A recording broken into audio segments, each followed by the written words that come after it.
Le chapitre s'ouvre sur une ambiance glaciale entre Mino et Miyaguni et honnêtement, ça sent la fin de règne.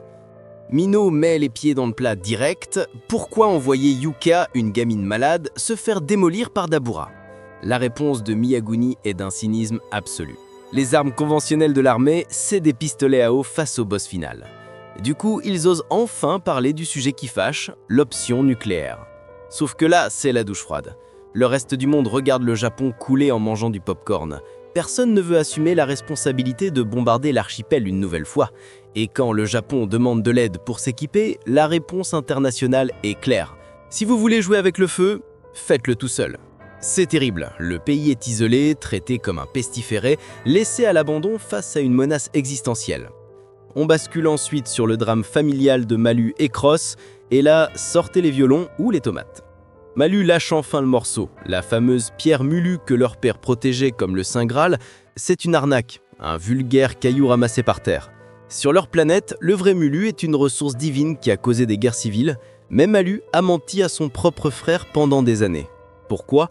Par pur ego. Il voulait jouer au grand guerrier inflexible et avait peur que Cross le grille comme une fraude. Le plus triste dans l'histoire, c'est de réaliser que leur père a sacrifié son statut et sa vie pour protéger ce mensonge, et que Malu a laissé cette mascarade détruire sa relation avec le seul membre de sa famille qui lui reste. Cross, qui est trop pur pour ce monde pourri, encaisse le choc, tandis que Malu réalise qu'il s'est enfermé tout seul dans une prison mentale de fausse virilité. Pendant que ça pleurniche chez les aliens, Tsurugi active enfin son cerveau et c'est le seul qui semble capter qu'il y a un loup. Il observe la société de Simuria et tique sur un détail flagrant. Comment un peuple de tribus nomades qui passent leur temps à creuser des trous comme des taupes a pu construire le Nonax, un vaisseau spatial capable de transporter 50 000 personnes. C'est comme si des hommes des cavernes débarquaient en soucoupe volante.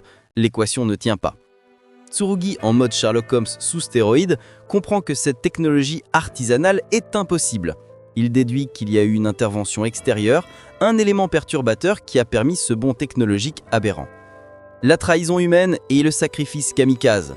C'est là que Tsurugi connecte les points et balance la vraie bombe du chapitre. Le vaisseau a été construit avec du vrai Melu.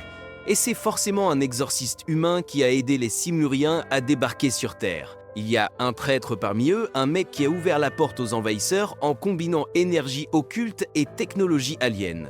Fort de cette révélation, Tsurugi somme Maru d'arrêter ses conneries et de prioriser la vie de Yuka. Et en parlant d'elle, la fin du chapitre est glauque à souhait. On apprend que Yuka a passé des vœux contraignants terrifiants, elle échange littéralement sa durée de vie contre des boosts de puissance. Elle monte dans l'avion pour affronter Dabura, sachant pertinemment qu'elle va finir soit morte, soit en légumes dans 3 mois. C'est du suicide assisté, ni plus ni moins, pendant que tout le monde se demande où est passé Yuji, qui brille encore par son absence. Tout ça nous mène à la confrontation finale du chapitre, un face-à-face qui brise le cœur autant qu'il hype pour la suite. Tsurugi, pragmatique jusqu'au bout, pose un ultimatum à Maru, prends ton peuple et dégage de ma planète. C'est brutal, c'est xénophobe sur les bords, mais c'est compréhensible. La Terre est déjà au bord du gouffre, elle ne peut pas accueillir 50 000 réfugiés surpuissants.